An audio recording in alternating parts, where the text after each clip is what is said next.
Bienvenidos a Repensar la Historia. En esta ocasión tenemos un episodio muy importante, divertido, entretenido.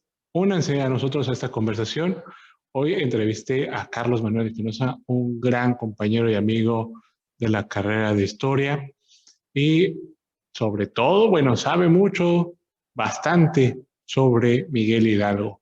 Y vamos a hablar sobre las últimas etapas de este gran personaje y sobre todo recordando de dónde viene esa bandera de los dolientes de Hidalgo.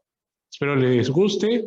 Esta entrevista está dividida en dos partes, entonces esté al pendiente de la segunda emisión. Espero que la disfruten. Bienvenidos a Repensar la Historia, un espacio para aprender y reflexionar sobre temas históricos. El día de hoy, pues, tenemos una cápsula especial. Tenemos un gran invitado, nos acompaña Carlos Manuel Espinosa, quien es su gran amigo, colega y degustador de la historia, y sobre todo, un seguidor asiduo de los temas alrededor de Miguel Hidalgo. Seguidor muy asiduo del periodo novohispano y del México decimonónico, gran fanático de la vida y obra, pues, de lo que algunos mencionan, el padre de la patria, o uno de los padres de la patria, ¿no? Aquí tenemos muchos padres, somos tan abandonados que tenemos un montón de padres. Bueno, pues, Carlos, bienvenido, qué bueno que te diste el tiempo, y pues aquí estamos. Muchas gracias, Leo. Me da gusto estar compartiendo este espacio contigo y muchas gracias por invitarme a tu proyecto. Como bien lo dices, tú también eres un gran degustador de la historia, un gran amante del periodo novohispano, como bien lo recuerdo, y sobre todo también de la vida y obra de Miguel Hidalgo, que como bien lo mencionas, uno de los padres de la patria, ¿no? Ahí no nos vamos a meter en la polémica si él es el padre o es Iturbide. Simplemente sí, vamos a comentarlo. Muchas gracias. Bien, pues tenemos aquí preparada una cápsula especial. Vamos a hablar un poquito de, pues, al final de Miguel Hidalgo, porque normalmente nos quedamos con que, pues, lo fusilan, bueno, es capturado en Acatita Baján, con Allende, lo fusilan, un fusilamiento ahí muy, pues, cuando se lo platicamos a los chicos, suele pegar más el fusilamiento que el mismo grito, ¿no? Porque es muy dramático, muy estilo patria, así como nos gusta a nosotros los mexicanos, pero pues ahí hacemos como un corte A y empezamos Morelos, ¿no? Es como, bueno, ¿qué siguió? O sea, ¿qué impacto tuvo el cura loco, como decían los realistas?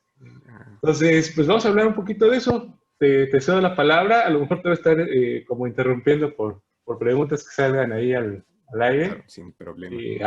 Adelante, Carlos.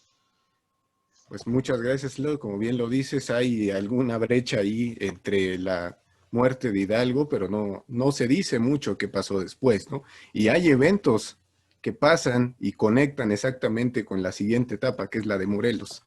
Sin embargo, bueno, la construcción de la historia patria, la construcción que se hace en la República restaurada, deja a Hidalgo como el mártir, como el héroe que da la vida por la patria, ¿sí? Pero después, ¿qué siguió? Y eso es justamente en lo que nos vamos a enfocar. Voy a compartir un poco del trabajo que se hizo, ¿sí? Para que platiquemos un poco de eso. Vamos a hablar un poco del contexto de el final de la guerra de Hidalgo o de la revolución de Hidalgo. Voy a permitirme compartir la presentación, por favor.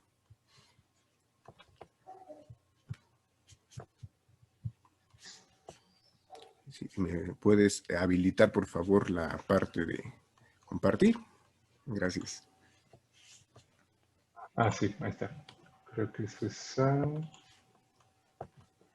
¿Ya te dejó? No. Ya, muchas gracias. Ok. Muy bien.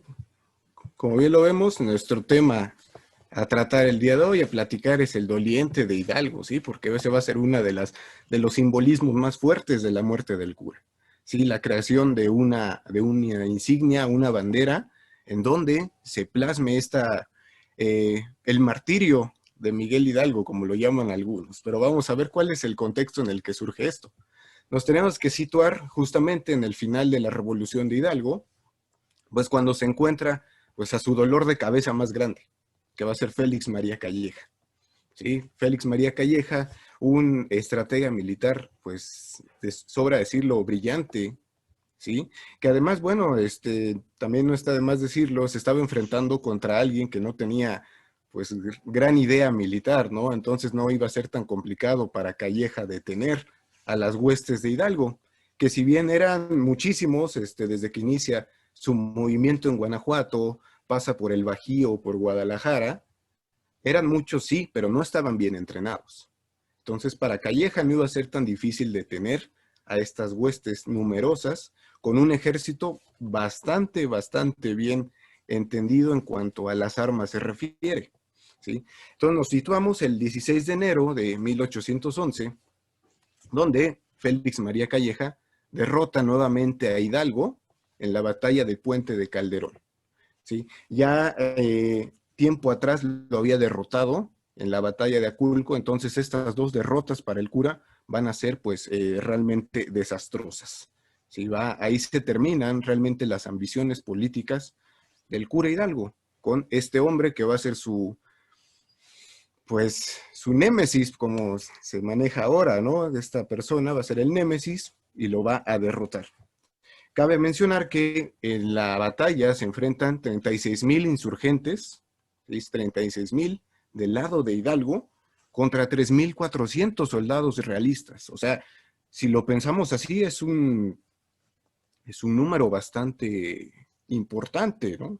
Es muchísimo. Sí, sobre todo mencionar ahí que controlar a una muchedumbre es muy difícil, ¿no? Y también quizás un poquito para Calleja tratar de contenerlos era difícil, le costó ahí armar una estrategia bien porque es como atacar un nido de, bueno, guardando proporciones, pero un nido de cucarachas, ¿no? No sé por dónde van a ir, cómo van a atacar. Entonces, sí le costó su tarea, ¿no? Sí, y como bien lo dice, o sea, detener a las huestes de Hidalgo era difícil, porque además los insurgentes en este momento, Allende, Hidalgo, están luchando también con la parte de contener a la gente. Gente Ujú. que se dedicaba a la rapiña, porque pues la palabra es la correcta, a la destrucción patrimonial, a la masacre de españoles inmisericordiamente, ¿no? Gente Ujú. que incluso ni siquiera tenía que ver en estos asuntos. Entonces, este es lo que se encuentra Calleja, se encuentra esta muchedumbre que la tiene que contener de alguna manera, y lo logra. ¿Sí? Gracias a esta estrategia que se basó en el uso de cañones, ¿sí? Gracias a los cañones, ¿sí? Porque más o menos los datos dicen que en la batalla de Puente de Calderón, Calleja tenía consigo 94 cañones, pues logra destruir totalmente a este contingente insurgente. Y es donde empieza pues el principio del fin para Miguel Hidalgo. ¿Sí? Ahora, este es un pequeño imagen que ilustra un poco lo que fue esta batalla del Puente de Calderón. Sabemos que la imagen es posterior a la República restaurada, entonces tiene que Mm. tener estos tintes un tanto, pues, dramáticos, ¿no?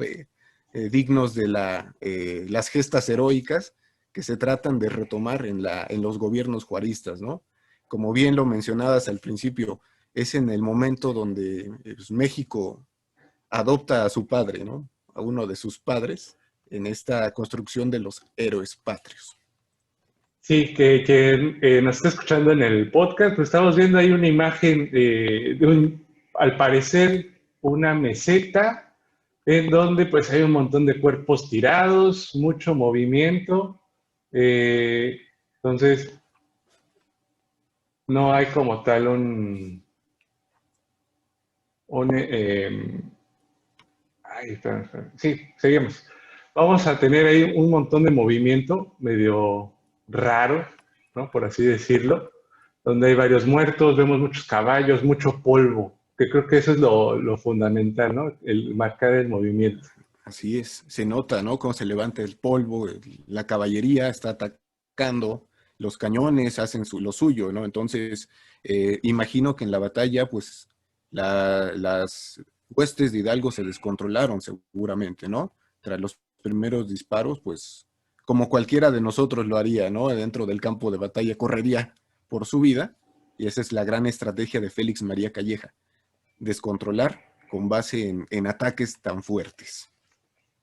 Bien, tras la derrota de Miguel Hidalgo, se ocultan los jefes insurgentes en la hacienda El Pabellón, que se encuentra actualmente en Aguascalientes y es el recinto actualmente del Museo de la Insurgencia de Aguascalientes. La historiografía nos dice que aquí es donde pues Allende se harta realmente de Hidalgo, ¿sí? Recordemos que ahí había cierta lucha de poder, ¿no? También entre Hidalgo y Allende, ya, porque Allende consideraba que el cura se había vuelto loco, se había enfermado de poder. Incluso se escribe de que Allende lo intenta envenenar en algún, Sí, sí, sí. en algún punto. Digo, al final es parte también de la historia, y se le quita totalmente el mando que había conseguido Hidalgo tras la desastrosa campaña del puente de Calderón y previamente de Aculco. Esta es la situación de la insurgencia en estos momentos de 1811. Muy bien. Entendemos también que, como lo haría cualquiera, los insurgentes tratan de huir. No sé, Leo, ¿qué piensas tú?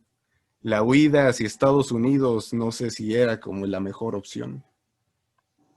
Yo creo que ahí a Estados Unidos sí, pero yo creo que ahí como que están muy confiados, ¿no? Había mucho entusiasmo por decir la gente nos va a proteger, no tenemos enemigos más que los realistas. Eran muy confiados, ¿no? Algo que se le tacha a Hidalgo era que pues aceptaba a cualquiera. Hey, ¿quieres estar en contra de los españoles? Ok, vente, vamos. O sea, no había como un escrutinio de decir, bueno, ¿por qué vienes aquí? ¿Cuál es la razón? No, o sea, aceptaba a cualquiera, ¿no? Y ahí creo que me parece que tenemos a Ignacio Elizondo, ¿no? Sí, Que es el así es. que funciona como un agente espía. Va a empezar a enviarle cartas a Calleja por dónde andan, ¿cierto? Sí, es correcto, él es el espía y que los insurgentes no notaron jamás quién estaba, Ajá. y en el momento de la captura de los jefes en Chihuahua, justamente como bien lo dices, en la huida a Estados Unidos, pues el paso obligado es el norte. Incluso los hijos de Allende mueren en pues en esta campaña, ¿no? De traición de Elizondo, y finalmente capturan a los jefes insurgentes en Acatita del Baján, en el estado de Chihuahua. Bueno, y es aquí donde la historia patria nos dice que empieza el verdadero drama, ¿no? Esta parte que nos gusta a los mexicanos de el drama real, ¿sí? Con la historia de Miguel Hidalgo, es aquí donde termina la historia del hombre y se empieza la leyenda, ¿no? El martirio real de Miguel Hidalgo, ¿sí? Eh, Podemos saber que en 1810 Hidalgo fue excomulgado. Sí, pues Ujú. era obvio que esto iba a pasar. Ya había una excomunión previa, ¿sí? En Michoacán, bajo el mando de Abad y Queipo, un ex amigo de Miguel Hidalgo, ¿sí? Una persona con la que tuvo gran relación, pero que dice, ¿sabes qué? Bueno, sí éramos amigos, pero esto es política y te tengo que excomulgar, ¿sí? Así es. Tus acciones como sacerdote son cuestionables, te tengo que excomulgar, ¿sí? Eh, en atención al público, quien no conoce lo que es la excomunión, es cuando la iglesia te expulsa literalmente de la fe católica bajo un proceso judicial, ¿sí? No es nada más de, dejaste de ser católico, ya no, no, no. Había todo un proceso judicial, la Inquisición lo hacía y eras Ujú. excomulgado en ese momento. Y sobre todo la exhibición, como ve a la comunidad que este es un mal cristiano, ¿no? Exacto. Entonces, y que va a haber ciertos castigos, que es básicamente pues, la temática nuevo hispano, ¿no? Sí, claro. Castigo, recompensa, castigo, recompensa. Quizás a nosotros nos cuesta un poco de trabajo entenderlo, ¿no? Este aspecto de que te exhiban ante la sociedad como un mal Ujú. cristiano, un pecador. Eh, sí, aunque, bueno, ahí está Twitter, Facebook, en donde quemamos a todos, ¿no? Y Exactamente. ya ahorita es como la Santa Inquisición ahí. Sí, claro, tienes razones. Sí, tenemos ahí nuestras ejemplos claros, ¿no? De lo que es quemar a la gente, ¿no? Exhibirlos e incluso a veces bajo cargos que no son ciertos, ¿no? Entonces se destruye la reputación, así como en aquel 1810 que tratan de destruir a Hidalgo mediante 2 edictos de excomunión. En uno lo acusan de luterano, en otro lo acusan pues de prácticas heréticas, incluso. El edicto de excomunión de Hidalgo es realmente muy curioso de leer, ¿no? Reciben maldiciones del cielo y de los ángeles y de Dios y de todas las vírgenes, etcétera. O sea, para nosotros es algo muy peculiar, pero creo que para el Ajá. contexto novohispano no era nada peculiar, ¿no? Debió haber sido algo bastante, pues, humillante. No, Bueno, es que es bastante, muy impactante. O sea, hay que mencionar que para esa época era el cura, ¿no? El que sí, claro. estaba moviendo a todo. El cura era el ejemplo a seguir. Es el que te comunica con Dios, el buen cristiano, el padre, por así mencionarlo, de la comunidad, ¿no? En el sentido de familia y que el cura empiece como a levantarse como para que la zona de la que estamos hablando, sí era como decir, este es un cura loco, ¿no? ¿Sí? Y bien se lo dijeron, ¿no? Muchas veces, el cura loco, la figura, o sea, una de las grandes figuras, como bien lo mencionas, ¿no? Históricamente, el cura y el maestro eran como estas figuras respetables, ¿no? Y no podías cometer errores o desviaciones siendo Ujú. cura, siendo maestro. Y bueno, Hidalgo, si habláramos de su vida personal, sería bastante cuestionable, ¿no? Siendo cura. Digo, como Sí, él sí, como sí. hombre no tendría que tener ningún reproche, al final era un ser humano, pero siendo una Creo figura que de autoridad, ajá, sí, adelante. como todos los novohispanos de aquella época, ¿no? Normalmente pensamos que en aquella época la gente era muy recta, muy religiosa, y es exactamente lo contrario, Sí, eh, es muy doble cara, muy doble moral. Que, bueno, diríamos en nuestra época no es así, ya cambiamos. Yo creo que es exactamente igual, quizás ya no con los mismos cánones religiosos, pero seguimos siendo doble moral, así, y quizás está mal, pero hay que aceptar que realmente tenemos esa herencia horrenda, ¿no? De, por un sí, lado, sí pelear por algunas ideales y por el otro decir, no, no estoy de acuerdo con eso, sí, es algo como que ¿no? no hemos podido despegarnos, ¿no? De nuestro pasado colonial, esta doble moral. Sí, Sin embargo, pues ahora es más evidente, ¿no? Con la aparición de las redes sociales, se nota que existe. Antes, bueno, sí. el secreto era guardado, antes eran prácticas que cada quien llevaba en la privacidad de su casa, ¿no? Ciertas prácticas que eran cuestionables para la época, pero porque no había forma de saberlo hasta que tenías el ojo de la Inquisición sobre ti, ¿sí? ¿Qué es lo que pasa con Hidalgo? Empieza a llamar la atención de la Inquisición por muchas cuestiones. Incluso hay una acusación sobre él en 1808 que, que lo cuestiona la Inquisición, lo manda a una amonestación, porque el mismo Hidalgo en su teología pues empieza a hacer cuestionamientos hacia la fe, hacia la iglesia. Dice, ¿cómo es posible que siendo un cura estés cuestionando a tu jefe, ¿no? Estés cuestionando a quien Sí. te guía. Entonces, Hidalgo realmente ya traía un historial de problemas con la autoridad. Eso es algo que se puede ver, ¿no? Hidalgo tenía dificultades con la autoridad y bueno, en 1811 se va a juntar todo mientras él está encarcelado, ¿sí? Tenemos un Hidalgo encarcelado. Dicen las crónicas que cronistas, los llamados evangelistas de la independencia, Lucas Salamán, José María Luis Mora, Zavala, etcétera, mencionan a un Hidalgo arrepentido. Supongo que es como cualquiera de nosotros, Leo, si estuviéramos presos, nos arrepentiríamos de muchas cosas, ¿no? No, y alejado de la familia en aquel momento, que es en Chihuahua, Claro. en donde está en una, no es como, a ver, ahí corrígeme, no estoy muy seguro, no Claro. es una prisión como tal, es El una hospital iglesia del... ahí, le acondicionan, Así exacto. es. Era un hospital militar en Chihuahua, justamente como bien lo dices, acondicionado, con celdas, ¿sí? Para estos fines, ¿no? Pues al fin están en un estado de guerra civil, entonces había que cambiar también ciertas Ajá, estructuras. Es correcto, Leo. sí, sí, sí. No era una prisión. Entonces, era estar solo, ¿no? Yo creo que ahí como que le vieron los demonios. Creo que hay un libro que se llama El juicio a Hidalgo, me parece, de donde menciona como, en este argot medio literario y patriótico, de cómo le devienen todos estos demonios decir, ¿qué hice, no? Sí.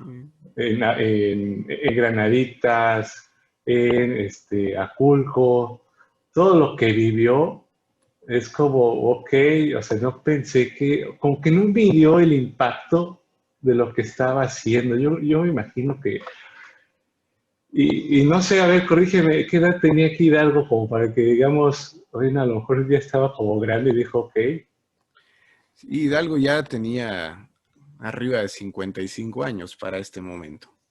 Y para el contexto novohispano ya era una persona de edad. es una, sí, Sí, sí, ya sí, una persona de edad. Si bien es cierto que probablemente él físicamente no sea como lo conocemos, no sabemos exactamente cómo era, ¿no? Porque estos retratos de él son los del periodo juarista, la mayor parte de ellos, o del siglo XX, entonces no estamos seguros cómo era. Sin embargo, Lucas Alamán, uno de los grandes políticos mexicanos, la mente detrás del Partido Conservador, sí lo conoció y lo ujú, describe en su libro en Historia de México como una persona de edad no avanzada, pero sí de edad. Incluso él es el que menciona sus características físicas, ¿no? Que tenía ajá, calvicie, el clásico cabello que tiene a un lado, ¿no? Canoso, que siempre traía con él este traje de cura, le dice rompecoche, así le dice Lucas Alamán, siempre trae consigo esta especie de sotana, ¿no? Con la que lo conocemos por el arte. Entonces, quizás no estaba tan alejado el hecho que fuera una persona mayor que en ese momento pues se está arrepintiendo de todo. ¿Sí? Como bien dices, ¿qué hice? ¿Por qué lo hice? ¿No? Pues sí, en la soledad de una celda creo que cualquiera de nosotros pues tendría esos detalles. Lo que sigue es el juicio de Hidalgo. interesante esta charla de mi amigo Carlos Manuel. Si les interesa seguir charlando o escuchándonos charlar, te invito a que veas el siguiente video. Quizás te pueda ayudar a averiguar qué le pasó a Hidalgo en ese juicio y, sobre todo, pues ver qué pasó con el doliente y con todo el significado y simbolismo que tiene esa bandera. Ahí te veo.